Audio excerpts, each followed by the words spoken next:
Good morning, everyone. Welcome to the third day of our Justice Center Summit. Today we'll be covering an overview of pre-employment checks.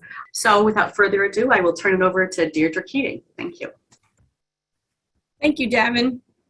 And thank you, everybody, for your interest in overview of a pre-employment checks for service providers. Today, we're going to cover a few topics. We're going to go through the background check requirements, staff exclusion list check, criminal background checks, the authorized person's responsibilities, types of determinations that you might get as a result of the criminal background check, and the topic of temporary approval. Pre-employment check requirements. So as I mentioned, we have the staff exclusion list and the criminal background check. The staff exclusion list check is for people that will have regular and substantial contact with individuals receiving services. For the criminal background check, it's also for those that will have regular and substantial, but also the additional aspect of unsupervised and unrestricted contact with individuals receiving services. An unsupervised contact with the individuals receiving services is not permitted until the results of the check are received. So who may request a check? An authorized person must be designated for each provider, or more than one. Designation forms can be found on the staff exclusion list and the criminal background check guidance and resources page of the Justice Center's website. Often, agency staff designated as authorized persons leave the agency and they may be replaced by new staff. So to notify the Justice Center that an individual staff member is no longer with your agency, please submit a revocation form for the criminal background check authorized person and just send an email to the selcheck@justicecenter.ny.gov for the staff exclusion list check authorized person. You need authorized persons for each because it's in two separate systems. So I'm going to delve a little bit about the staff exclusion list check. So the staff exclusion list contains the names of individuals found to be responsible for serious or repeated acts of abuse or neglect. Individuals that are on the staff exclusion list are prohibited from being hired by providers for positions that involve regular and substantial contact with the individuals receiving services. The staff exclusion list check is the first check that providers must complete, and it must be completed prior to registering an applicant for fingerprinting. Currently, when you register an applicant for fingerprinting, there's a question, say, that asks, has the SEL check been completed? And you have to select yes to be able to go forward with the processing or fingerprint registration process. This year, hopefully by the second half of the year, we're going to have a change coming to the fingerprint registration process that will require entering the SEL check confirmation number that comes with the SEL check response. That way we can ensure that the staff exclusion list has actually been completed prior to fingerprint registration. So once an authorized person has completed and submitted the designation form, they will receive an email back with a link to the SEL online web form and instructions. The link to the SEL online web form is also on the Justice Center's website. And if the authorized person has any difficulty with any portion of the SEL check, they can just send an email to selcheck@justicecenter.ny.gov and we will help you out. The response comes from the VPCR notification email address, and it will generates a confirmation number that I mentioned earlier. And all responses will be sent to the authorized person within 1 business day from the date the SEL check was submitted. So if it's submitted on a Friday after 4 or after 5 o'clock, you might not get that response back until a Monday. The online SEL checks requires a social security number or an alien registration number to proceed. If you have an individual who has not been issued a social security number and it does not have an alien registration number, we do have a process where we can manually check the SEL. You can send an email to selcheck@justicecenter.ny.gov to initiate that manual check, or also on our website under the guidance forms and documents, there's a link to filling out a form for an individual that does not have a social security number. But any questions, just send an email to that email address and we will help you out.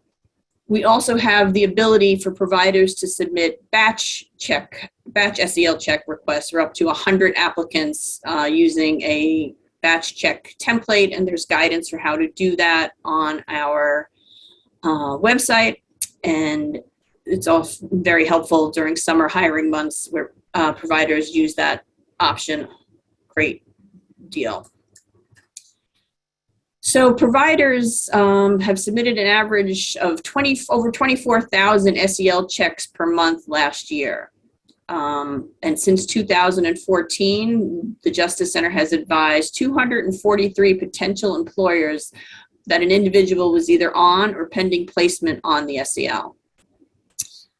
And just not sure if anybody wants to enter it in chat or take a guess on the number of individuals that are on the SEL as of December 31st of 2021. I'll give you a minute if you want to hazard a guess on that one.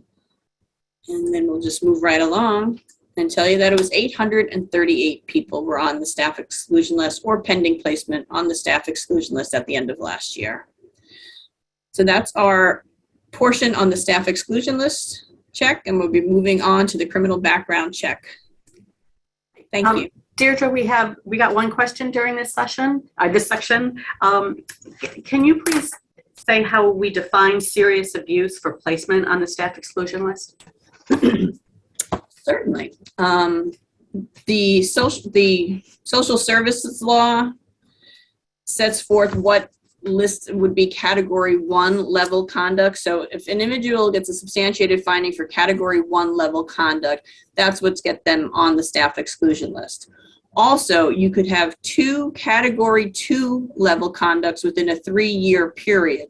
That second category 2 would be elevated to a category 1. So there's 2 ways that you can get on the staff exclusion list. And category 1 conduct, I can give you the section of the social services law on where that is, and I can follow up with it. You can find it on our website. Okay. We have that under what to expect during an investigation. It's serious. It's sexual abuse. Physical abuse. Serious physical harm. Abuse with intent to harm. So it's very bad stuff. We're very fortunate that this number is as low as it is. There's just a couple other questions that came up on the SEL. I see some questions on fingerprinting, which we'll be covering soon. So I'll make sure to ask that then. If someone is pending on placement on the staff exclusion list, does that mean that they can't be hired?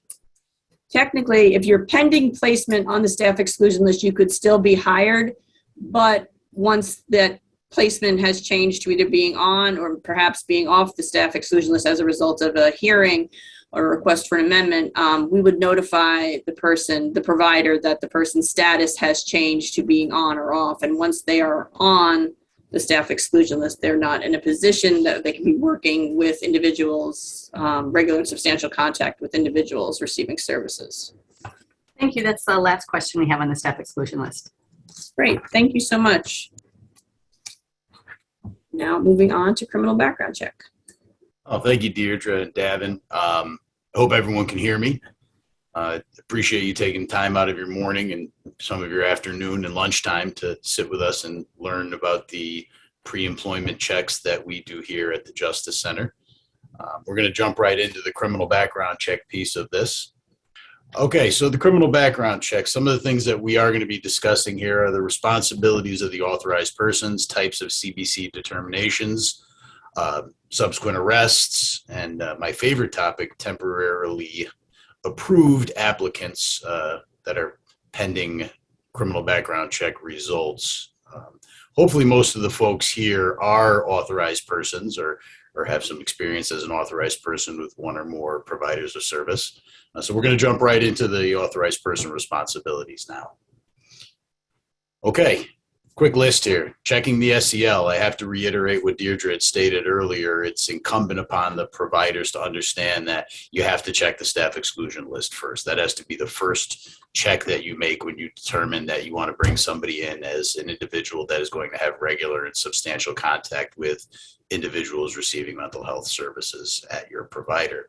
If you fail to do the SEL check, it doesn't necessarily mean that the criminal background check is going to catch bad behavior, because may have been found to, or you have been substantiated to have engaged in a serious act of abuse or neglect. Doesn't always mean that the person would be prosecuted and have a criminal background that is reflective of that. So again, I do want to reiterate how important it is out there for the authorized persons to be making sure that the staff exclusion list check is the first check that you do. Other authorized person responsibilities that are going to be discussed today: providing the applicant with certain information, registering the applicant for fingerprinting, always a fun topic, maintaining certain information about the subject individual, updating employment status in the CBC system. I think our friends at OPWDD are on this call, and if they were able to chime in, they would here. Thanks, Meg. And maintaining a policy to implement the regulation. So we can jump right into the responsibilities. Obviously, submitting the SEL check, we've discussed it in previous slides, and this is just reiterating that this check must be completed first. If there is a prohibition on an individual being employed at your provider, you need to know about it immediately. Okay, the second authorized person responsibility: providing applicant with certain information. One, it is the authorized person's responsibility to ensure that the applicant completes the applicant consent form for fingerprinting. This is a statutory mandate under New York State executive law. It doesn't necessarily have to be the form that we provide on the website. However, we have developed this form to fit with the requirements of Executive Law 553 for the sworn statement. So I think it's in all the authorized person's best interest to at least take a look at the applicant consent form and consider utilizing that as the form that you have the applicant complete. It has all the requisite information. Second, provide the personal criminal history information review form to every individual for whom you are requesting a criminal background check. It's important.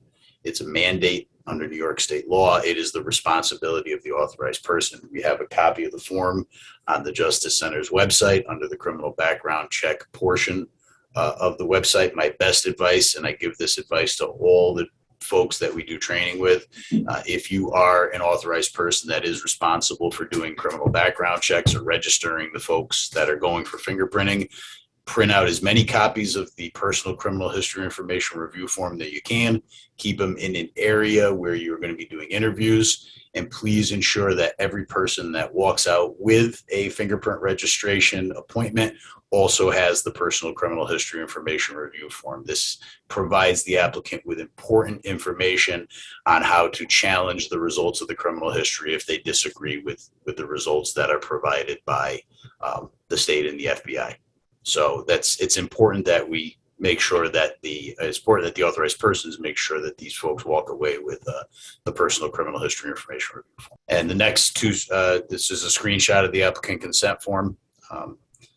We've highlighted question 7 because that is a requirement under New York State law that the sworn statement that you as the authorized person obtain from the subject individual does have a response to this question.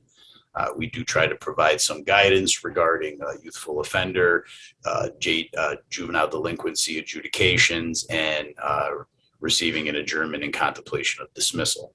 So we try to provide as much useful information to assist the individual filling this out as possible. The next screenshot is from the personal criminal history information review form. As I stated, the most important thing that the providers have to understand is that it is your responsibility to have that individual walk out with this form before they go get fingerprinted, so they have all the information they need at their fingertips if they feel the need to challenge their criminal history. Okay, the next topic of discussion is registering applicants for a criminal background check. Jim, I just have a couple questions, if that's Sure, okay. please. Okay, great. There's been a couple questions asked differently, but so, oftentimes, as you know, staff may work at either multiple different providers or in different units in, provider agencies. So are fingerprints required every time a staff person is, going to take a new job somewhere in a covered setting under the Justice Center? Well, again, it really depends. We have a lot of providers that are duly licensed. They may hold a certification for OPWDD, OCFS, OMH, sometimes 4 or 5 different providers, including OASAS. The best advice that I can provide to individuals is if you do, or to the authorized person, if you do have someone that's coming into a setting where you have where you're holding multiple state oversight agency certifications or approvals, to hammer that out at the early stage of the background check process. Let us know when you put the person in through the free text box that we're going to discuss during the registration material. If you're going to be working with or if the person is going to be working with an OPWDD provider, and I'm going to use the example of OPWDD and OMH, please make sure that you utilize the OPWDD service code that we're going to discuss, because the OPWDD service code will first and foremost denote that you're going to the OPWDD provider, which triggers other checks that you have to do, including the Mental Hygiene Law 1634 check, the Executive Law 562 check, which is required for OPWDD providers so that the Justice Center knows to notify you of any Category 2 findings on the staff exclusion list. But again, if you know early on and you can notify us through the free text box that this individual will require clearance for both OPW and other providers of service, including OMH or OCFS, we'll be able to handle that accordingly and make a consistent determination. The only thing I will warn you about in doing so is that when the state oversight agency from the other entity comes in to audit you, they're not going to see that person that's providing that level of service. You as the authorized person may have to provide them with information from the Justice Center CBC system to show them that you have had a background check done and that the person was cleared with a criminal background check. Thank you, Jim. And if a person works, at agency ABC during, the day, and then on weekends provides respite care for agency DEF, they're 2 separate agencies. Do both agencies have to do criminal background checks on that Yes. person? Yes. Yes. And if a person leaves employment, resigns, and then comes back a month later, does the agency have to do a criminal background check?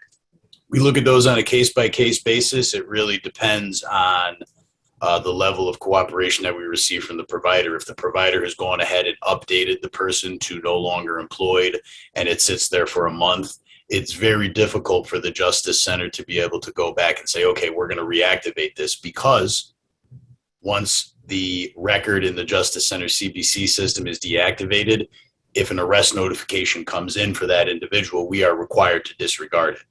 So, we look at these on a case-by-case basis. The best advice that I can give you is record the email address, the CBC email address.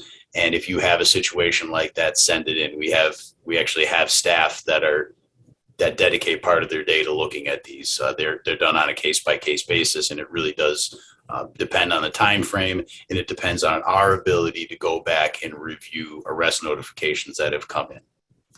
Thank you, Jim. And then one last question. I'm going to, Deirdre and Jim, you can let me know if I'm wrong on this, but I think someone joined late and they, said that they'd heard that at some point the staff exclusion list, the SEL confirmation number would have to be entered when somebody is registering for a fingerprinting test.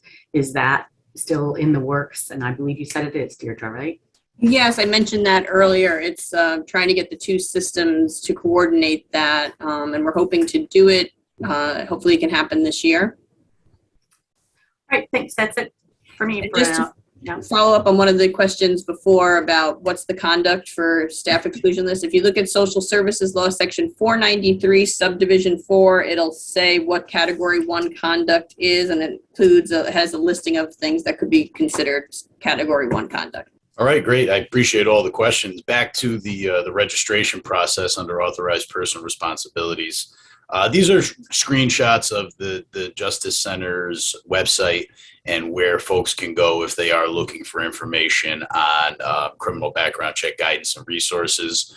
I frequently am, on a daily basis going through this site and cutting and pasting links and sending them out to folks that have questions. So if you do have a question and you're not able to find the answer through the links that you see on the screen right now, don't hesitate to contact us at the main number or at the email address. And, we'll be able to walk you through it or even send you a link for the thing that you're looking for. But these are great resources. Back to how to register an applicant continued. We do say here to complete the fingerprint application information sheet. I just want to clarify that this is not a requirement. The fingerprint applicant information sheet is a document that we created early on that we believe captures all of the pertinent demographic data that you will need to ensure that you can successfully register a person for a criminal background check or a fingerprinting appointment with Identigo. It is not a requirement. The state oversight agencies should not be coming in and asking you for copies of your applicant information sheet. We just think that it is a useful tool to collect the demographic data necessary to register a person. You're going to register the person for fingerprinting with Identigo online or by calling the 855 number. In all the years we've been doing this, I don't think I've ever heard of anyone registering by phone. If anyone does, please send an email because I'll stop saying this at trainings if you do. But you can apparently do it on the phone. Most people do it online.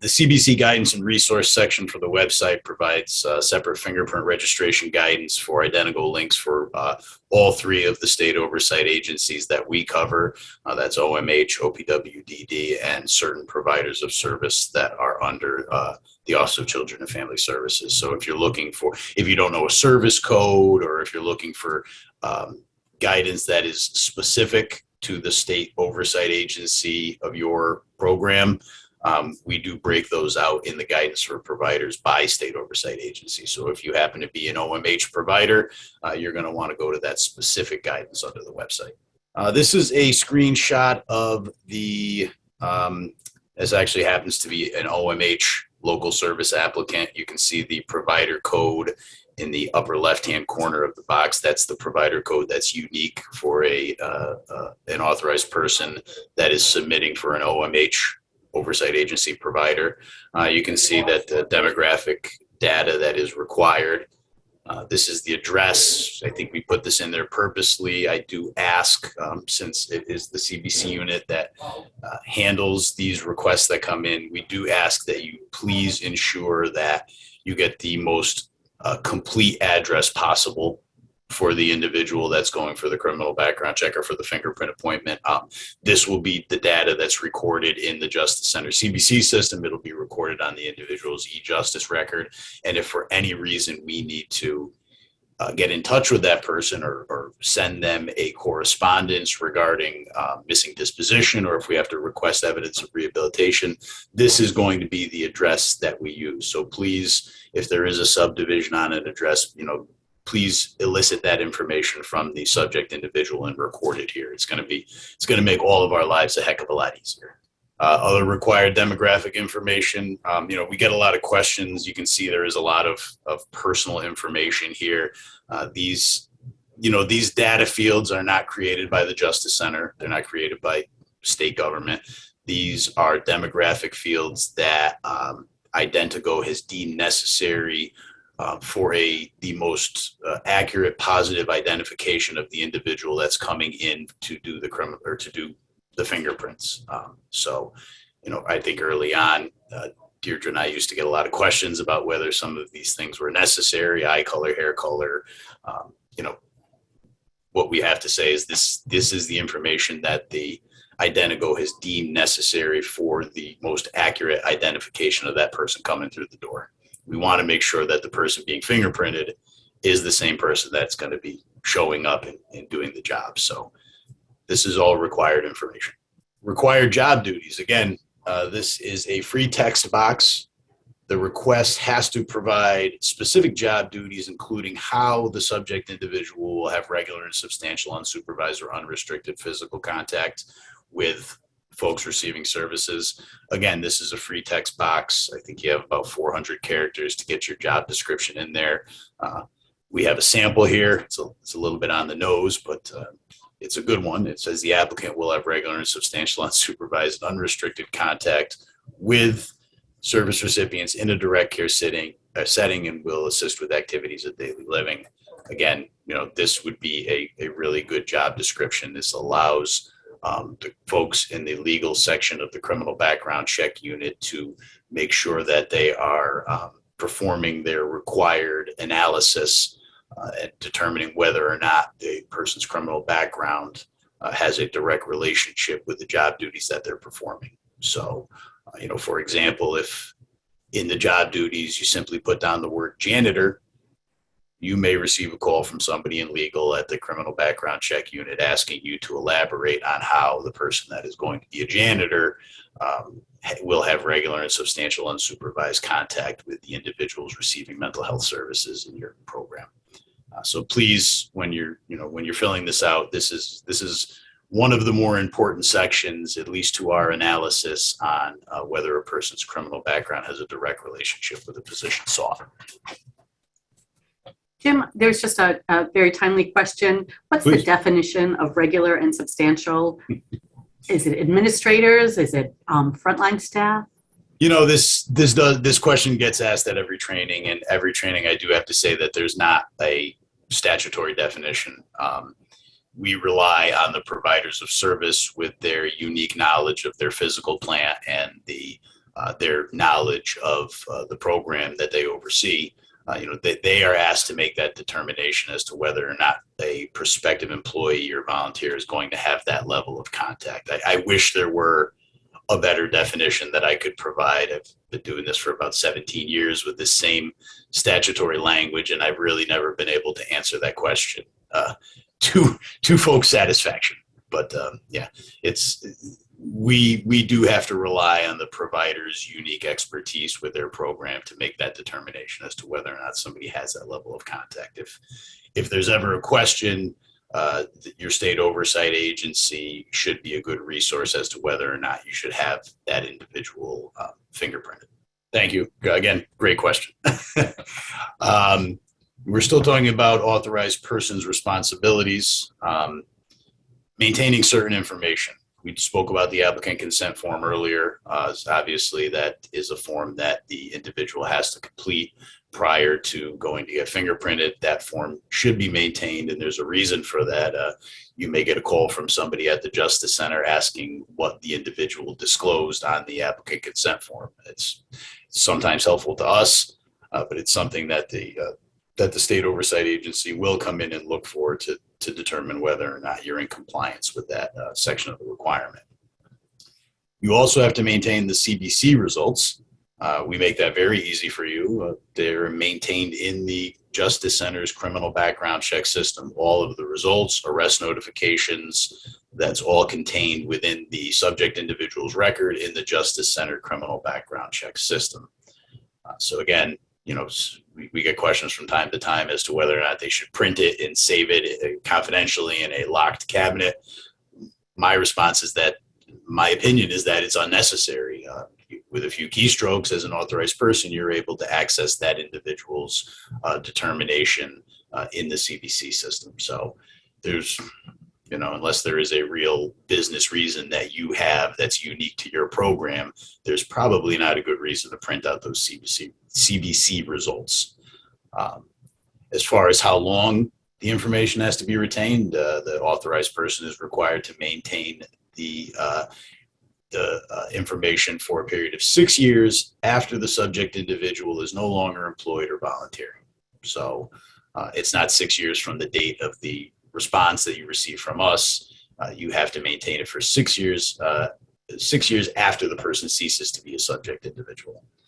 Again, the bullet about subsequent arrest notifications and related communications and documentation, the subsequent arrest notification, again, will be contained in the Justice Center CBC system. So if you have an individual that was arrested and charged with a crime, and the individual's continued employment or possible termination has to be communicated to other folks in the agency, the authorized person has that information at a few keystrokes, or at their fingertips with a few keystrokes in the CBC system. So that's try to make that maintaining certain information as easy as possible for the authorized persons here.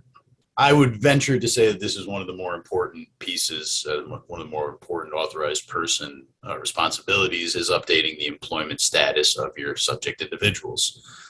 As per the Justice Center's regulation, the authorized person must update the employment status of subject individuals within 14 days of any change in employment status. For the folks here who have experience with the CBC system, you know that when a person's record comes in, the default setting on the employment status is applied, as highlighted on the screen. If you're hiring, if you've interviewed me and you want to hire me for a position as of April 1, background comes clean on April 1, and let's say you hire me on that day, on the 1st. You've got until April 14th, as per the regulation, to update the Justice Center CBC system to indicate that I've been hired as a subject individual. Let's play this out. You realize by the 10th, it's probably generous, that I'm a terrible employee and that you'd like to get rid of me. You fire me on the 10th. You've got until April 24th to update the Justice Center's CBC system employment status on my record to no longer employed as a subject individual. There's very important reasons for doing so. If you terminated me on the 10th and I'm no longer in your employ, and let's say I'm angry and I go out and I commit a crime on the 15th, you're going to get that arrest notification on the 15th because the Justice Center is going to receive it, review my status in the system as hired, and send it out.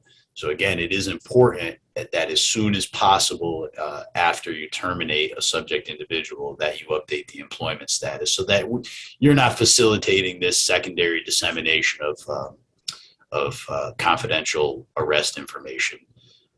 Again, you do have 14 days as per the regulation.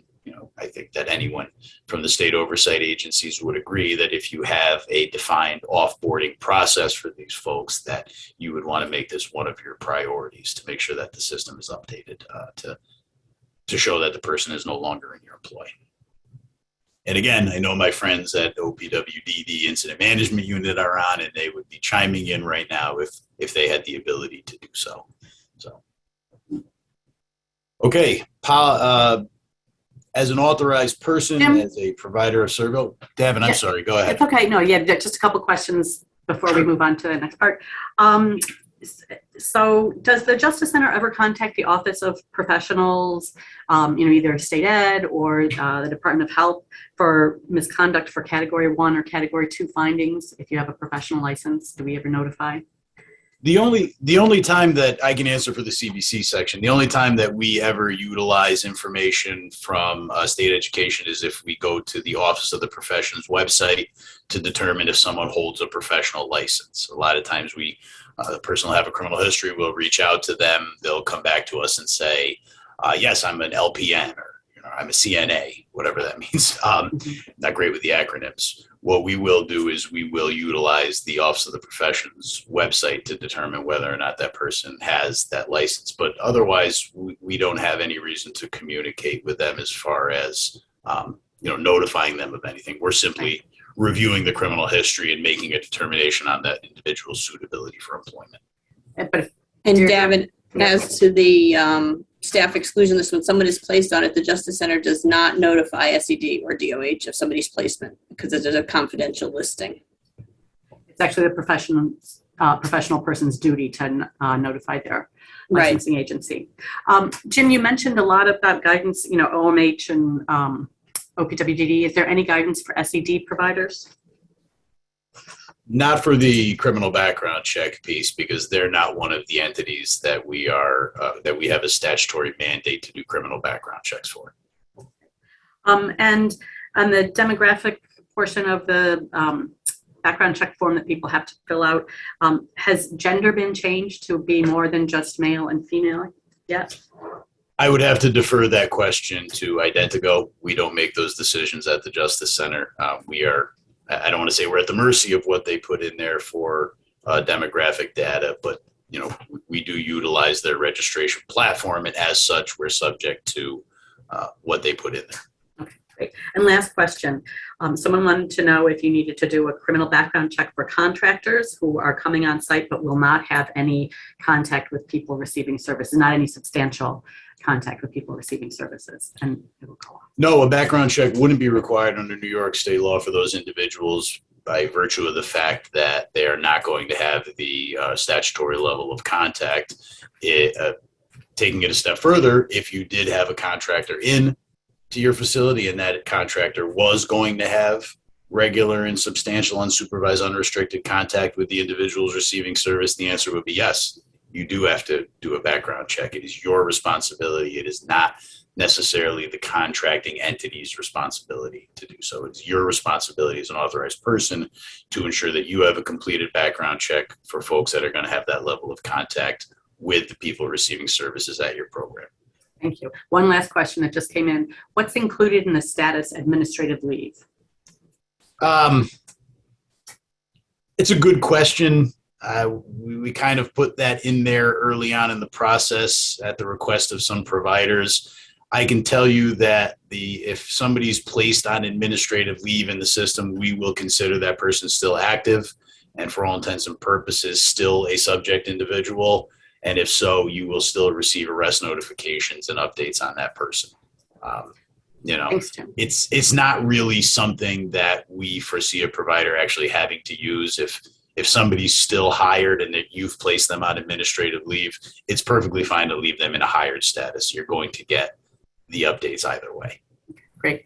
I'm just going to, before I go off camera and let you continue, there's now a couple of questions, very specific things. What about security staff that are in a lobby? Should they have CBCs?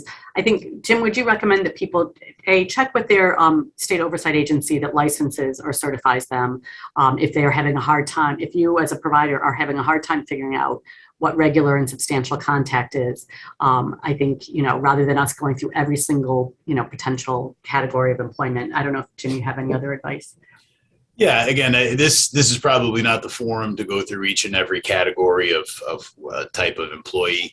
What I will say is that if it is the determination of the administration of the program that that person is going to have regular and substantial contact, or if they're going to have the potential for that level of contact, that you do consider, or that you do request a criminal background check. For the entities that really question this and they really don't understand, I would always say to check with your own counsel, with your own board, with your own executive team to determine whether or not that is, if you're really stuck on an individual as to whether or not they're going to have that level of contact, I would consult at the program level first, and then certainly contact the state oversight agency to ask them what their expectation is for that type of an individual. Good advice. Thanks, Jim. All right, carry on.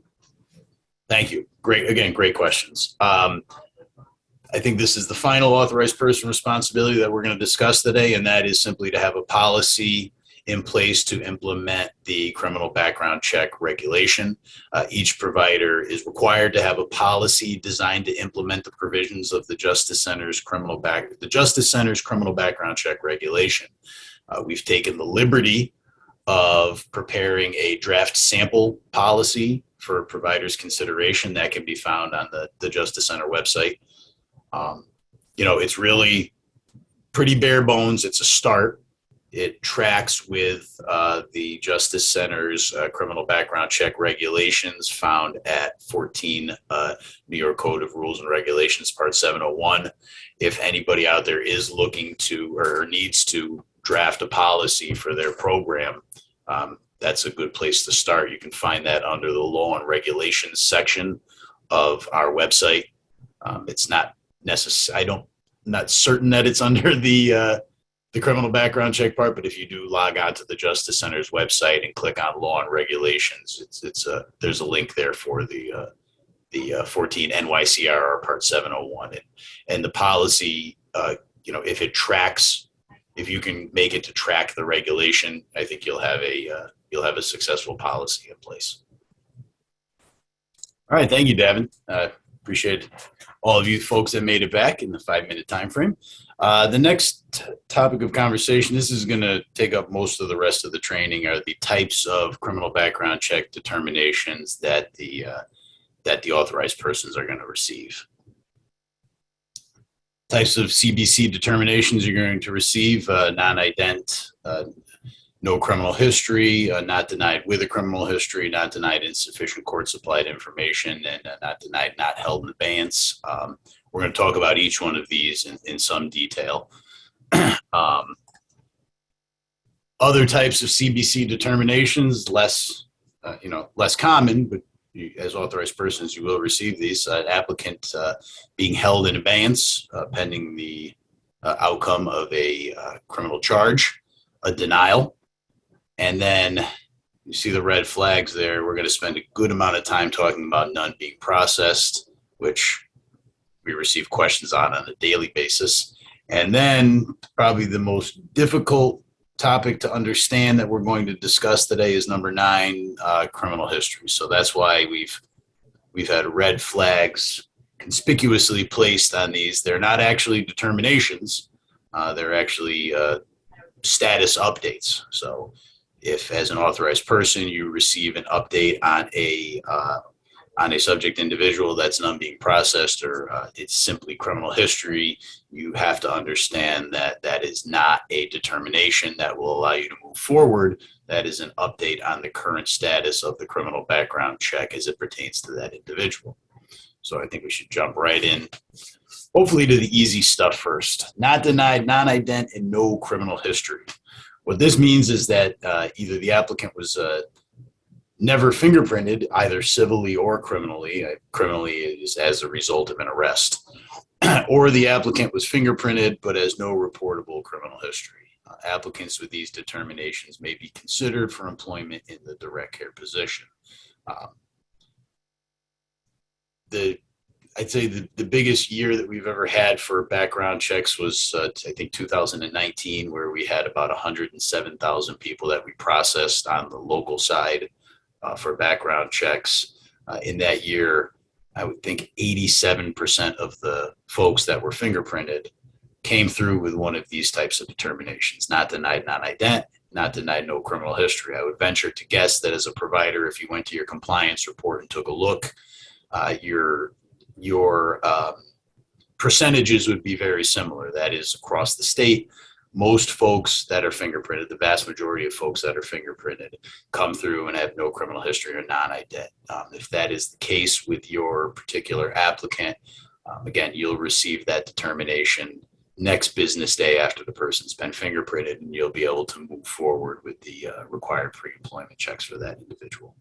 So again, high percentage of the folks that we do background checks for are coming through with an automatic update through the Justice Center CBC system within one business day after they've been fingerprinted. Okay, not denied criminal history. This is an individual that does have a reportable criminal history, whether it's in New York State or outside of New York State.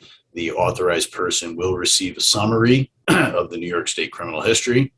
And for our newer authorized persons out there that don't know, we are prohibited, the Justice Center is prohibited by the FBI from sharing criminal history information from outside of New York State.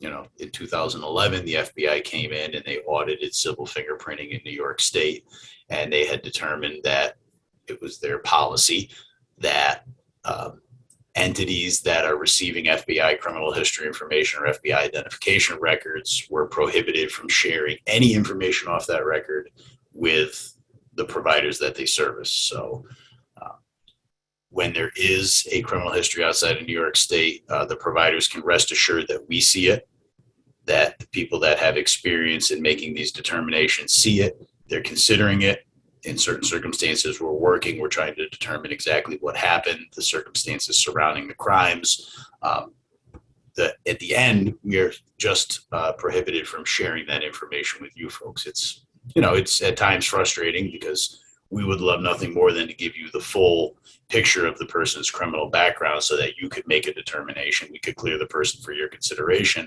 It just so happens that we're prohibited from doing so with convictions or charges that occur outside of New York State.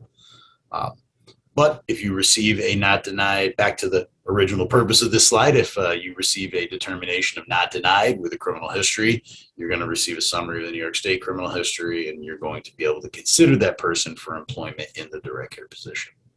Okay, not denied, insufficient court supplied information. If you do receive a result like this, these are fewer and far between ever since spring of 2020 when DCJS, or when a new law was effective that removed a lot of the missing disposition information from rap sheets.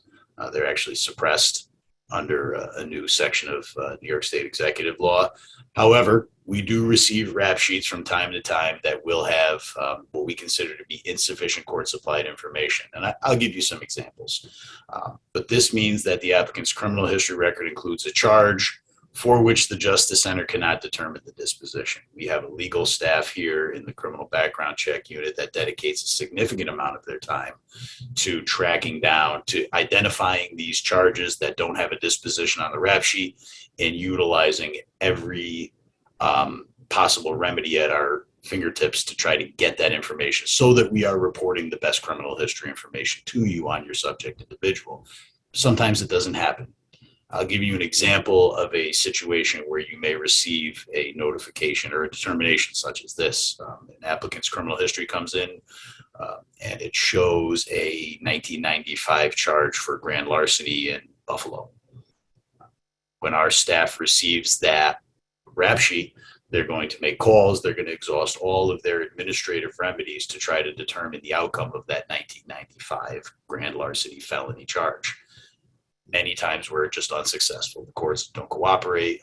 We've heard excuses ranging from, there's been a flood and it destroyed the records, to the barn where the records are kept burned down and we don't have access to that. In the case of this example, the 1995 grand larceny, rather than putting the unreasonable expectation of the subject individual going out and recreating a record or obtaining a record for themselves when we're unsuccessful in doing so, what we will do is report what is on the face of the rap sheet, the 1995 grand larceny charge. We're going to tell you that the court has failed to supply disposition information on that charge, but that the individual is cleared for your consideration for employment. We determined very early on that it is very unreasonable for the Justice Center, or anybody for that matter, to hold up employment of a otherwise qualified individual because something on their rap sheet is inaccurate. So this is what we've kind of come up with to do that. Now, I do want to say conversely, you will not receive a determination of this nature for any and all open charges that seem to be dated, for which we can't find a disposition through our normal administrative remedies. And as always, I will give you an example. If a rap sheet comes in and that 1995 grand larceny charge is, let's say it's a 1995 charge for first-degree rape, and we cannot ascertain the disposition through our normal administrative means, you are not going to receive a determination that says the person is cleared for your consideration for employment, but they've got an outstanding rape charge from Buffalo. You will not get that determination. If the charge is for something for which we would consider potentially denying the candidate's direct care employment, we will reach out to the individual themselves and ask them to provide us with a disposition. You will not get a clearance with an insufficient court supplied information on something that we would consider for a potential denial for direct care employment. These are really for things that we would otherwise go ahead and clear the person with if they were convicted. So again, if the person were convicted of the 1995 grand larceny, we would have cleared that individual you may get this determination. Again, as I stated, these things are few and far between now that they've been, now that they've been suppressing these charges off of the rap sheets. Okay, pivoting to not denied, not held in abeyance. The applicant's criminal history record includes a pending criminal charge. So if a person goes out and a week before they get fingerprinted, they get arrested for petit larceny because they stole a candy bar from a corner store. They're arrested for petit larceny. When the fingerprint results come in, it shows an open charge for petit larceny, which is a Class 8 misdemeanor. In that circumstance, you may receive a determination that says the applicant's cleared for your consideration. We have chosen to utilize our discretion under Executive Law 845B to not hold the applicant in abeyance pending the outcome of the petit larceny charge. We have the discretion to do so in misdemeanor cases. Now, we also have the discretion in misdemeanor cases and, I'm going to start over. There is a section of 845B which provides guidance on what you have to do as an agency when the applicant has a pending charge. When the pending charge is for a felony offense, the application shall be held in abeyance pending the outcome of the charge. We have no discretion there. So if that candy bar was instead somebody's car that you stole from the corner, and then you go get fingerprinted and you're charged with, grand larceny of a motor vehicle, and that comes in on your rap sheet, then the Justice Center has no discretion. We are required to hold the application in abeyance pending the outcome of the charge. For misdemeanor offenses, we do have discretion. We can utilize our discretion to hold the applicant in abeyance pending the outcome of the misdemeanor charge. So as we stated earlier, if that misdemeanor charge was a petit larceny, we would likely look at this and say that there is no direct relationship between petit larceny and providing direct care to individuals in a residential setting. We would, 99 times out of 100, not hold that application in abeyance. Now, there are a number of misdemeanor offenses that involve sexual abuse. They involve domestic violence crimes, assault, endangering the welfare of a child. There are a number of misdemeanor offenses that, in certain circumstances, if there is a direct relationship determined between the nature of the charges and the position sought, that the Justice Center can utilize our discretion to hold the application in abeyance. And the end result is applicants that are held in abeyance cannot be hired in a direct care position while the charges are pending. If, however, if you receive a hold in abeyance determination, if you remain interested in hiring the applicant, which is perfectly fine, the court disposition information has to be submitted to the CBC unit when the charges have been resolved or reduced to a disposition, however you want to say it.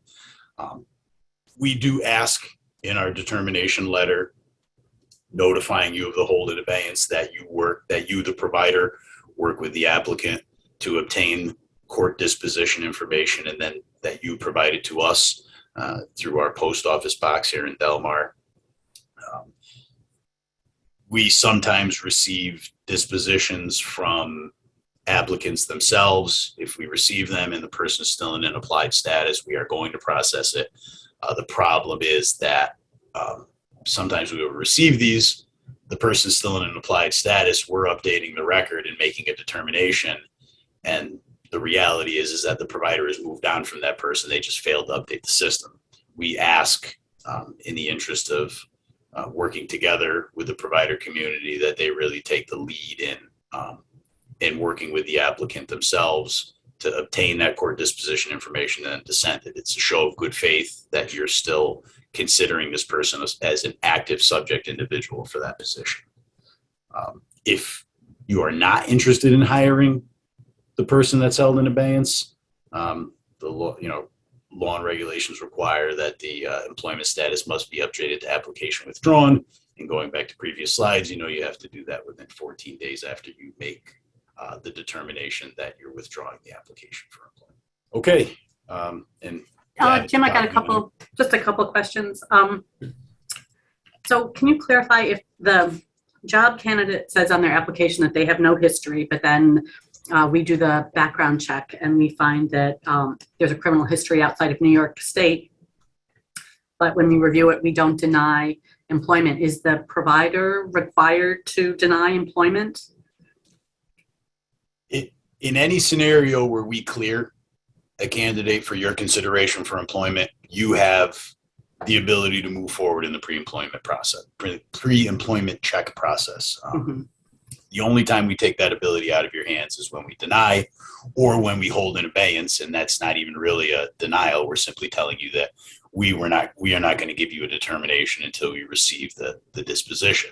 I think the question is, can the employer deny if they determine that the applicant falsified their consent form or the information on their pre-employment documentation regarding criminal convictions or charges? That's not a question that we can answer. I would highly suggest that if you're looking to not hire someone that we've cleared, that you talk to your own counsel and your own executive team. That's just not a question that we can answer. Deirdre, you look like you're ready to answer too.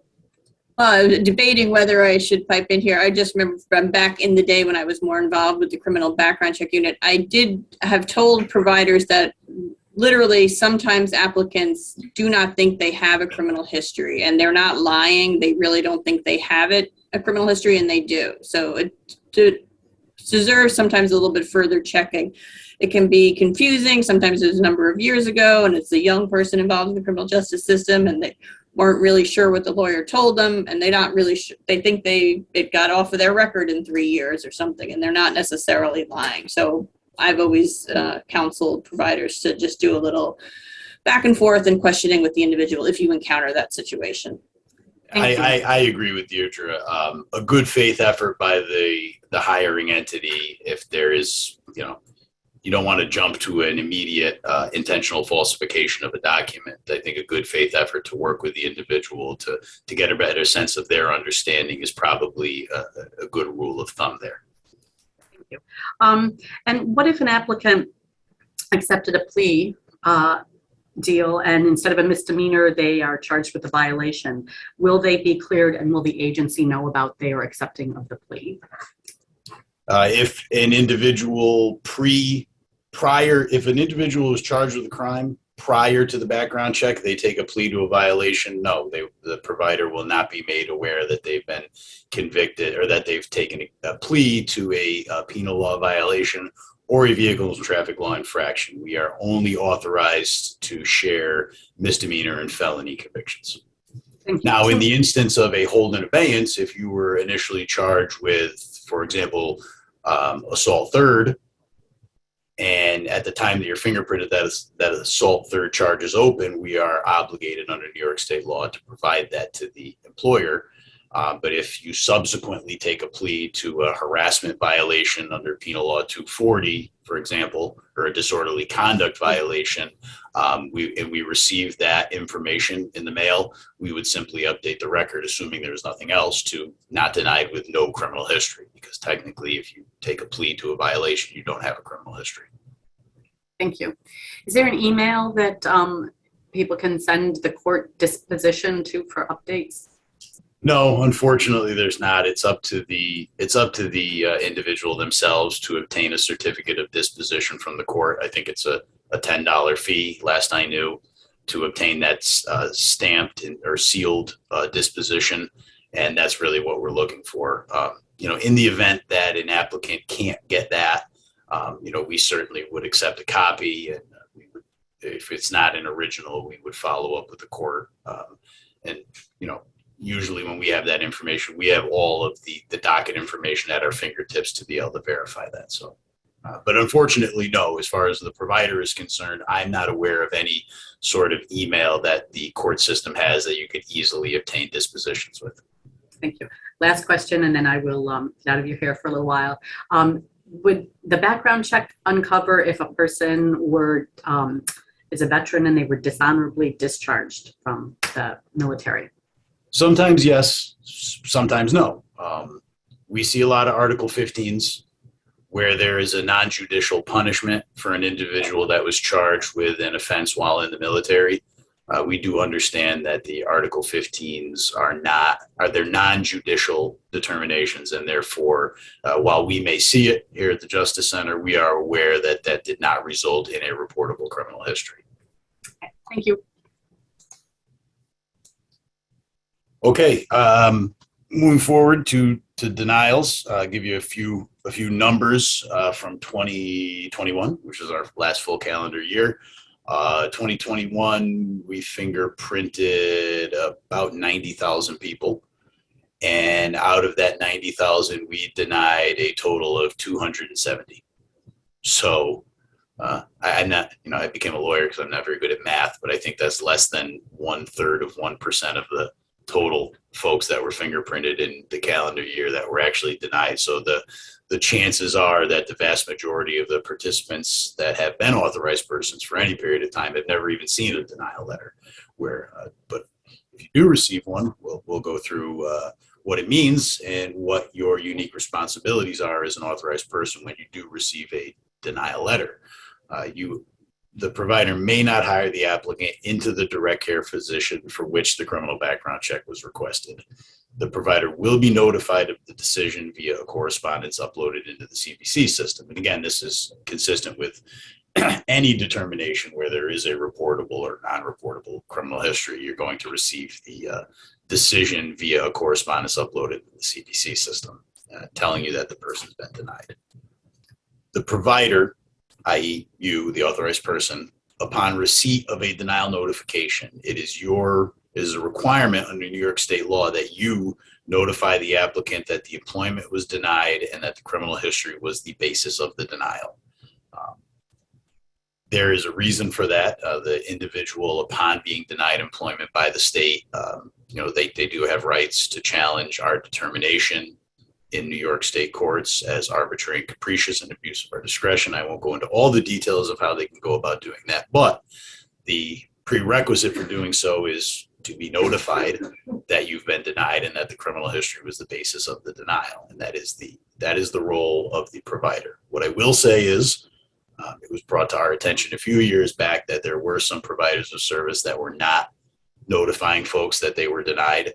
Our understanding from some of these advocacy groups was that people were just left hanging. They would send information or they'd receive a letter and they were just never told, and months would go by.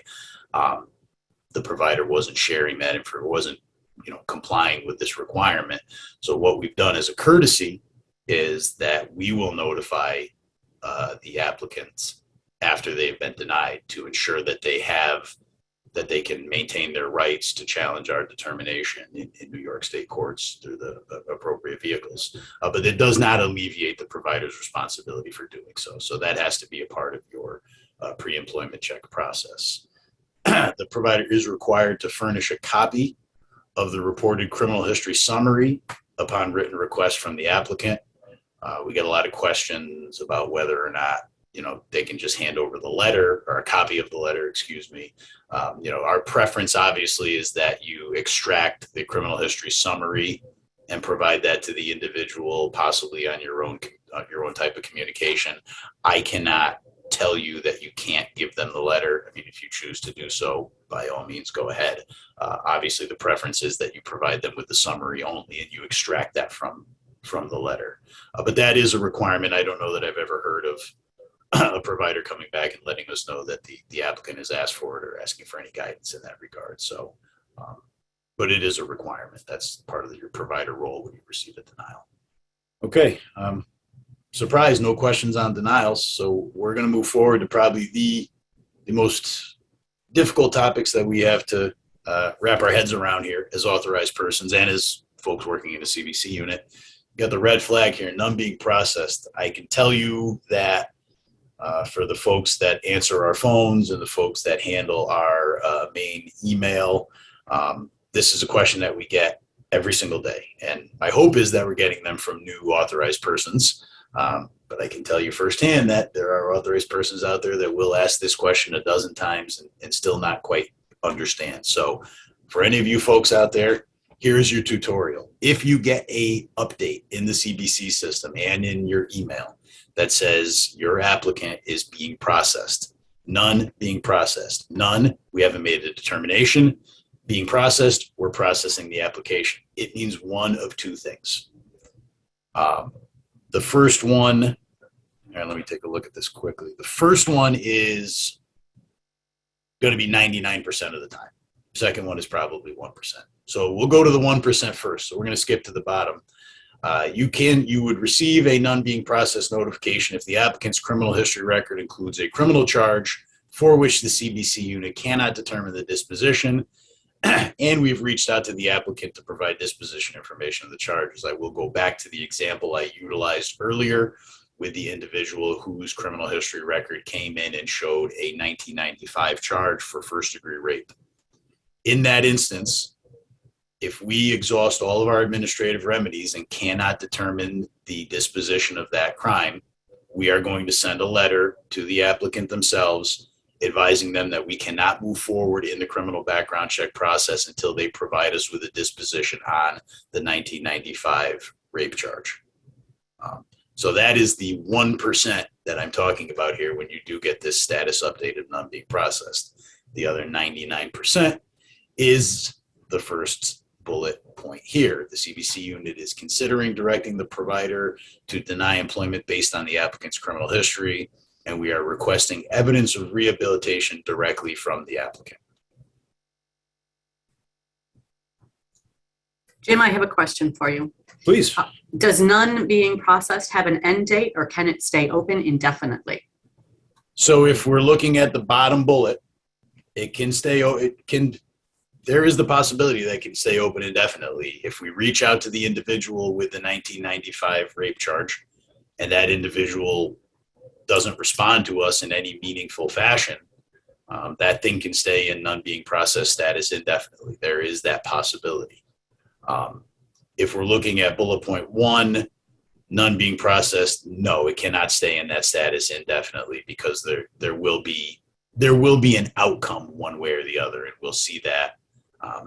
The person's either going to be cleared for your consideration for employment, they're going to be possibly denied, or you're going to see the criminal history, which is our other red flag that we're going to discuss in about 2 minutes. Okay. One last question, and then I'll Please. stop. It isn't about none being processed, but if a person has been working for a provider agency for a while and then gets arrested, will the provider agency know about that arrest after the initial criminal background check is done? Absolutely, and we will be discussing that. So I just Great. ask you to hold tight with that question. We will be discussing that very soon. All right, I'm out. Great. Okay, none being processed continued.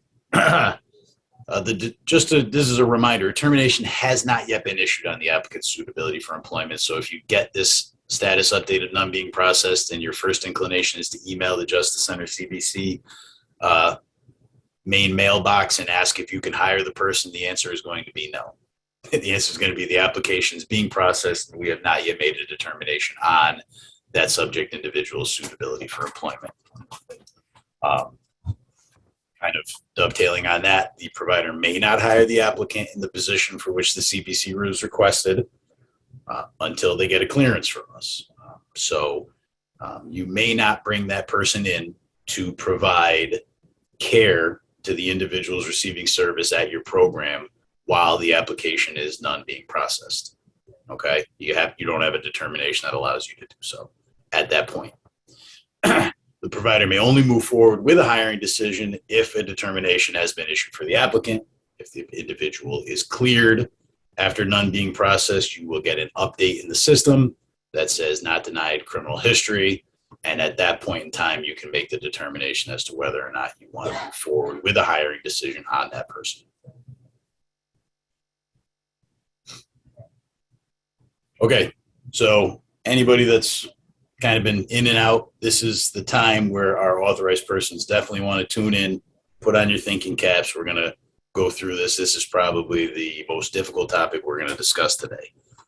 It's difficult to teach, kind of difficult to understand. If you've done it a few times, you will understand it. But this is a process that we implemented probably 7 or 8 years ago when we realized that there was not a bulletproof method of getting these requests for evidence of rehabilitation into the hands of the subject individuals, i.e. the mail stinks. So if you get an update on a subject individual that simply says criminal history, and that's all it says, you'll notice there's not a not denied, there's not a hold in abeyance. We're simply notifying you that this person has a criminal history. What that means is this. The CBC unit has requested evidence of rehabilitation from the applicant. We send the request via United States Postal Service certified mail to the address provided for the applicant during the fingerprint registration process. So the way it works is the person has a criminal history that is of concern and may result in a denial of employment. As per New York State law and the public policy of New York State, we cannot simply deny that person based on the nature of their criminal history. Prior to doing so, we have to do a number of things. One is we have to determine that there's a direct relationship between the position sought and the criminal history. And once we make that determination, we have to then provide that person with the opportunity to get any and all information into our hands that they would like for us to consider prior to making a decision. We do that by mailing them a letter, the United States Postal Service certified mail. It provides them with a summary of their entire criminal history, including FBI identification record information. And we tell them that we're giving you the opportunity to provide us with any information that you believe demonstrates your rehabilitation. And that's precedes any time we've taken a negative position and denied an applicant employment. We do take great pains to make sure that these people get these letters. If a person doesn't receive the letter, we don't believe that they've had a full and fair opportunity to provide information. We do not feel comfortable processing a denial without knowing 100% that that person has received that mail at that address provided. What happens from time to time is that letters aren't claimed. Letters are sometimes lost. Any number of things that you can imagine happen with the United States Postal Service and getting these mailings delivered could happen. In the event that a letter is not claimed or is otherwise undeliverable, what will happen is the post office will return the certified letter to the CBC unit. There's also the possibility under bullet number 2 that the CBC unit cannot confirm successful delivery of the certified mailing. In that instance, if we can go to the next slide, thank you. In the instance where it's unclaimed, returned, or we cannot confirm successful delivery, the authorized person will receive the following: an email advising that the applicant's reportable criminal history will be uploaded to the CBC system for review, and a correspondence uploaded to the CBC system that contains the reportable criminal history. Again, when you receive these, you are going to see the update in the CBC system on the person's record that just says criminal history. So we have to continue to keep that in mind as we go through these slides.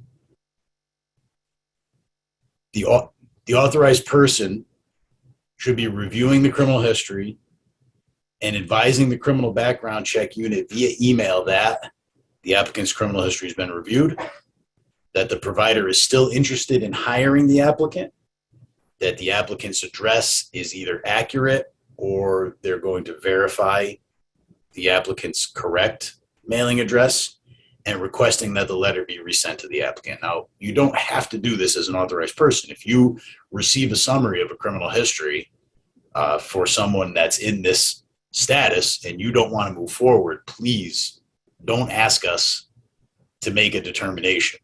It's part of the reason why on this slide you can see one of the things that you have to tell us is that you're still interested in hiring the applicant. If you receive a person's criminal history and either they haven't been upfront with you or it's something that you as a provider can't tolerate in the background of someone that you're looking to hire, please don't ask us that we resend the letter and that we go through all of the steps necessary to make a determination on that person's suitability for employment. However, in the instance where that person has not had a full and fair opportunity to get the correspondence, to provide us with evidence of rehabilitation and good conduct or whatever they want us to review, and you do want to hire that person, these are the steps that you have to take. You're going to receive an email from us that has very specific instructions. The easiest way as an authorized person for you to continue the background check process is to respond to that email with the information shown on the screen. And we do ask that you get us, in certain circumstances, you get us a more accurate or a better address for that individual to facilitate more accurate processing of that letter. So that person does have a fair opportunity to review it and provide evidence of rehabilitation. I'm going to guess that we're probably going to have questions on this, Davin, so you can chime in anytime. The one question that we have is, how far back does the criminal background check go? 20 years, 30 years? Forever. If it's a reportable criminal history, if it's a conviction or a charge, it can go back forever. I think in all the years I've done this, the latest I've ever seen was a conviction in the 50s.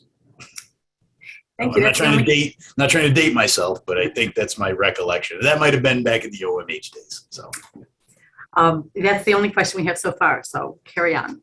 great. And again, I understand that it's not a new concept at this point, but it's, the wording is a little bit wonky. I mean, you're an authorized person. You're getting a notice on one person that says not denied criminal history. You're getting a notice on another person that goes from none being processed to criminal history, and you have to kind of keep those things straight. That's why we have red flags here. That's why if there's ever a question on this, we really advise that you contact us at either the main number or at our email and ask any questions about the process that you need answered. It is a little tricky, and we understand that. I think we could move forward. Okay. If there's any questions, Davin, on the criminal history piece, please just break right in. I'm happy to answer them. Okay, I will. Subsequent arrests. We had a question about that earlier. The answer to that question is yes. If you have a subject individual and they're in your employ and you requested a background check and they are arrested, you're going to be notified of that. When you're notified of a subsequent arrest, it is your responsibility as a provider of service to take any and all appropriate actions to protect the health, safety, and welfare of individuals receiving service and document such actions. That's directly out of the statute. The Justice Center cannot tell you that for a potentially an egregious arrest, we can't tell you that you have to fire the person. We can't tell you have to put the person on leave. We have no authority whatsoever to do that. We are reporting arrests, allegations of criminal acts that have resulted in an arrest and a charge. That's all they are.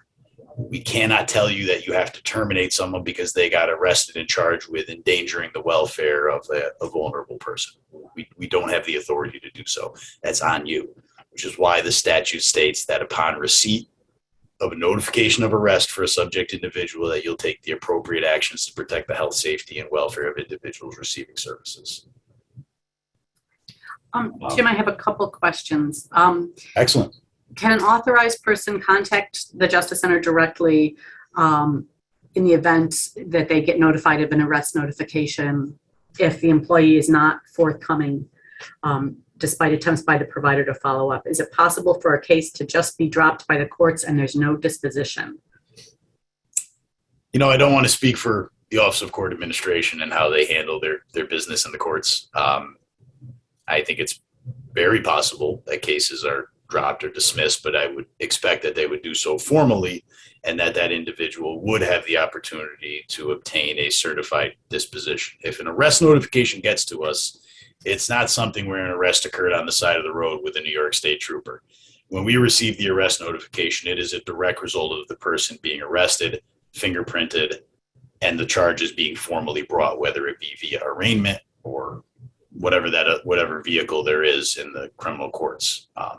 If that happens and we get a subsequent arrest, my sincere hope is that there is the ability for that individual to obtain definitive documentation to show that the charges have been dropped. Thank you. And then just going back to when you have an applicant and maybe you get that criminal history notification, are provider agencies required to notify you at any point in time if they decide that they're not going to move forward with the applicant, they decide for whatever reason that they are not going to hire that person? Yes, it really goes back to the update of the employment status of the individual in the JCCVC system. If you have someone that you've put forth as a potential candidate that you like, and you make a determination for whatever reason that what comes back on them is not acceptable, and you don't want to move forward again for any reason, the regulations require that you update the Justice Center CVC system within 14 days of making that determination. Thank you. That's it for now. Great.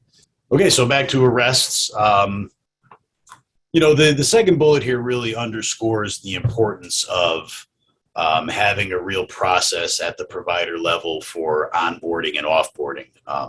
When we receive an arrest notification and an applicant remains in an applied status for over 3 months after the time from which they've been fingerprinted, we don't feel comfortable immediately sending that arrest notification to the provider because we don't know what that person's employment status is with you. What we will do when an individual is in applied status for over 3 months and we receive an arrest notice, we're going to contact all the authorized persons at your agency, probably via email to start. And then if we don't get a response, we may try to call each authorized person individually. But the email communication is going to tell you that you have an applicant that has remained in applied status for over 90 days from the time they've been printed. We have an arrest notice for that individual, and we are going to ask you for an immediate update on that person's employment status before we can make you aware of the nature of that arrest. This underscores so many different provider responsibilities. It's difficult to go into all of them now. It really shows the need to have a good onboarding and offboarding process as a provider of service to make sure that the employment status is accurate in the CPC system. We don't want to have to, worry about communicating directly with the provider to get this information when we receive an arrest notice. It's no fun as a provider to receive a communication from us indicating that you've, kind of failed in your obligation to update that person's employment status. So it underscores the provider's responsibility to ensure that there's an adequate amount of authorized persons in their employ to administer the background check process. I'll give you an example. If you are an executive at a provider and you have one person authorized to utilize the system, and that person goes away for 2 weeks, you have nobody in there receiving emails or checking the CPC system. You may be getting arrest notifications. You may be getting updates on people that are, currently working and providing care to, folks that are receiving services. It's important to have multiple authorized persons. This whole thing kind of underscores a lot of those things that are not only authorized person responsibilities, but also provider of service responsibilities. Make sure that you have adequate amount of authorized persons to ensure that you receive arrest notifications in a timely manner. I'd hate to see a situation where someone was arrested and charged with a serious crime and you don't get that information for 2 weeks because your one authorized person was on vacation or home sick, whatever it may be. Make sure that you have adequate safeguards in place so that there's someone checking this system and receiving these email notifications on a daily basis. I probably went over all of this. Probably jumped ahead here. One of the things you can do to keep up to date on your compliance and to determine whether or not you're in compliance with the updating requirements is to run a provider compliance report in the criminal background check system. For anyone that's been in the system, there's a row of tabs on the top banner of the criminal background check system. Under reports, you can drop that down and run a compliance report on your specific provider, and it's going to give you all the information you need at your fingertips. There's a helpful pie chart at the top. I don't necessarily understand pie charts, again, why I became a lawyer, but there's useful information there that can help you determine whether or not you're in compliance with your updating requirement. So I urge anyone that's on here, if they do think that they may be a little bit lax in their updating, to go in, run a compliance report, and check and see how you're doing.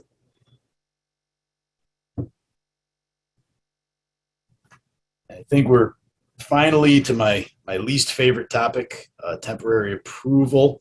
I think we're doing okay on time, so I'll make my way through this slowly. No questions right now. No questions? Excellent. Thank you, Devin. Okay, temporary approval.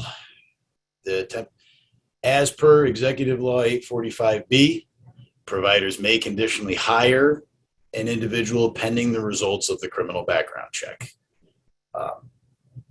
This was initially put into the law back in 2004, 2005, when this bill was being discussed for background checks for OMH and OPWDD.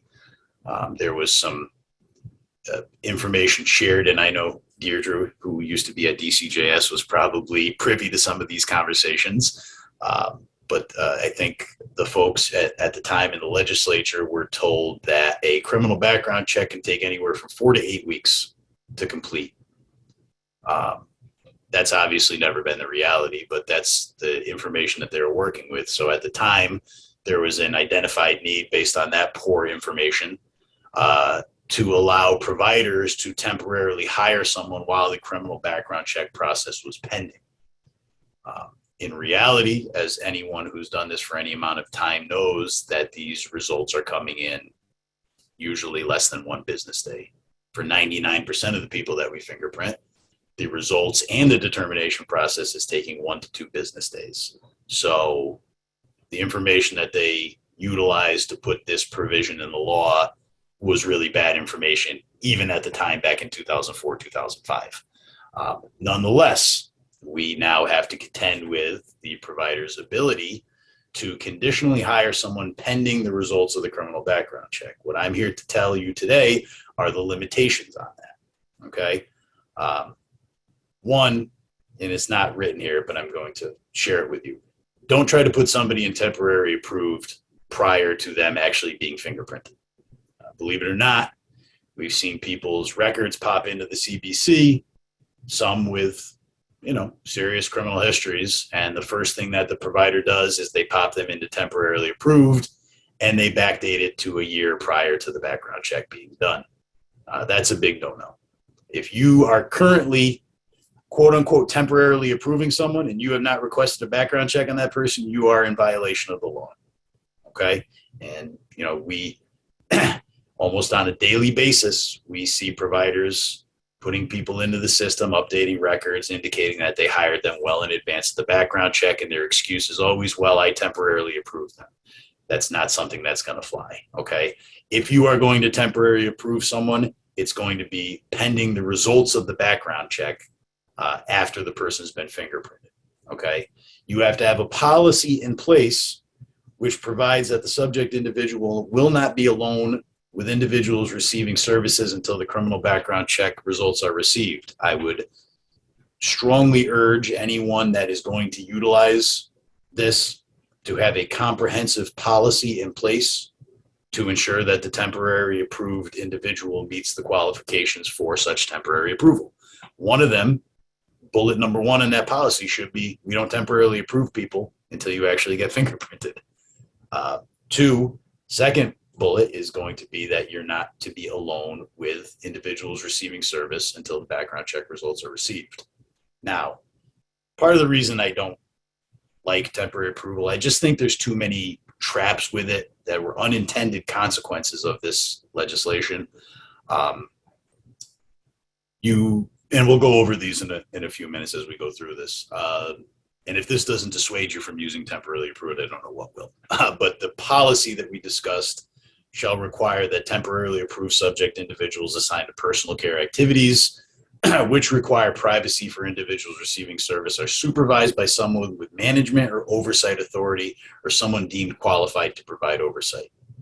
The supervisor must always be present in the same room with the subject individual while the personal care activities are occurring. So again, temporarily approve someone, they've got to be with someone at all times that has management or oversight authority or someone deemed otherwise qualified by the provider. That should be contained within your temporary approved policy. This is where I think I really want people to pay attention. This is one of the kind of traps, and I see Davin. Go ahead, Davin. I know that question was timely. Yes. So, if you have somebody in for temporary approval and they're going to be, with service recipients, is it a supervisor that has to be observing them, or could it be another frontline staff like a direct support professional? So the regulations state that it has to be someone with management or oversight authority or someone deemed qualified to provide oversight. if there is a policy in place by the provider and they name the folks that they've determined qualified to provide oversight, and that happens to be another DSP, I don't see that there'd be a problem with that. One of the things the regulation does state is that it should be someone who's been with the provider for at least a period of 6 months. So that's something to keep in mind when you're crafting your policy. And again, just going back, this slide right here is really one of the reasons why I just don't like the temporary approval piece. It is the provider's responsibility, i.e. your responsibility, to prevent any person with a conviction or pending charge for any of the following from being temporarily approved: a felony sex offense, a felony within the past 10 years involving elements of violence, conviction or pending charge for abandoning a child or endangering the welfare, or any comparable offense in any other jurisdiction. So let's wrap our heads around this for a moment. You bring somebody in and you have a need to fulfill, and that person goes to get fingerprinted, and you say, okay, as long as you go get fingerprinted, you can come in and be temporarily approved tomorrow. What happens when that person is not upfront with you about the nature of their criminal history, or maybe they are upfront, you just don't understand what the response on the consent form is? The person has a conviction for, let's say, first-degree assault from 2015. That is a violent felony within the past 10 years involving an attempt to cause a serious physical injury to another person with a weapon or some other aggravating factor. Let's say that person gets fingerprinted. You bring them in the next day. You think you're good because you know they were printed, and you're going to update and you're going to temporarily approve that person.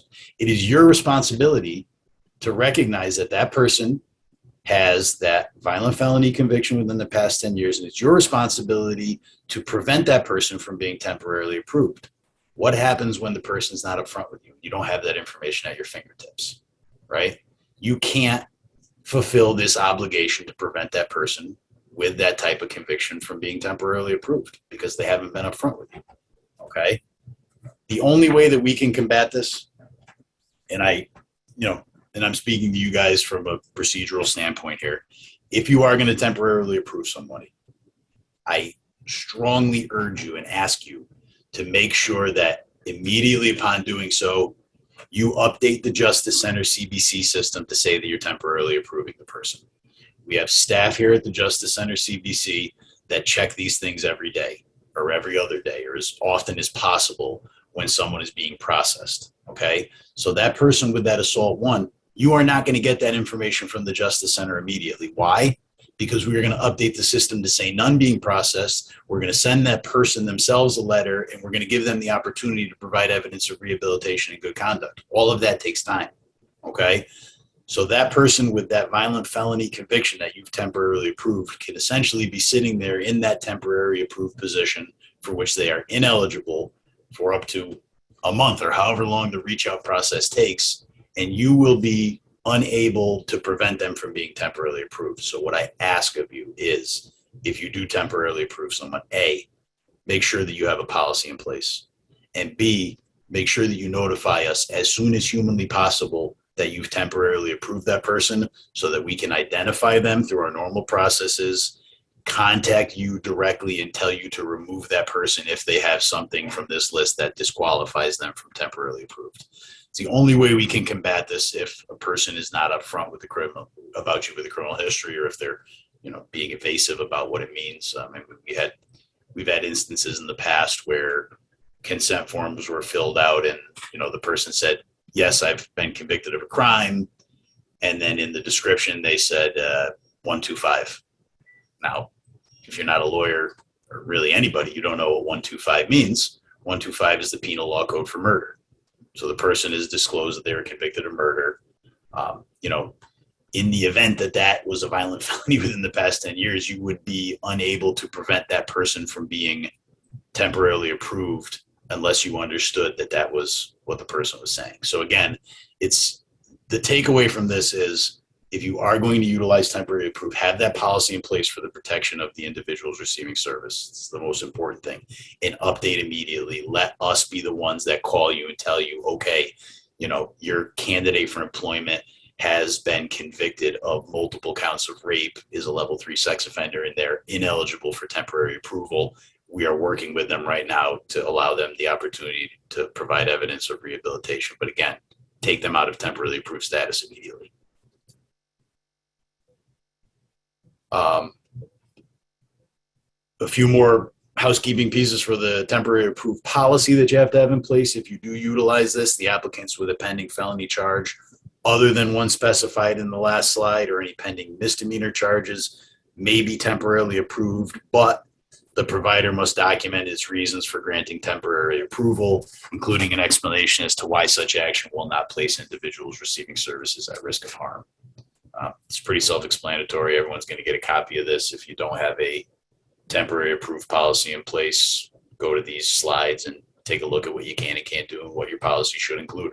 And this should be one of the things. All right, we're doing pretty well on time here, and I know there probably is going to be some questions. Davin, if you don't mind, can we hold the questions off for literally 2 minutes? Absolutely. Yep. Thank you so much. What's new? I know Deirdre had talked about this earlier and even answered a few questions about it, but I'm going to mention it again. Upcoming changes to the registration process on the Identigo website to ensure that the required staff exclusion list checks are completed prior to fingerprint registration. We're certainly looking forward to that.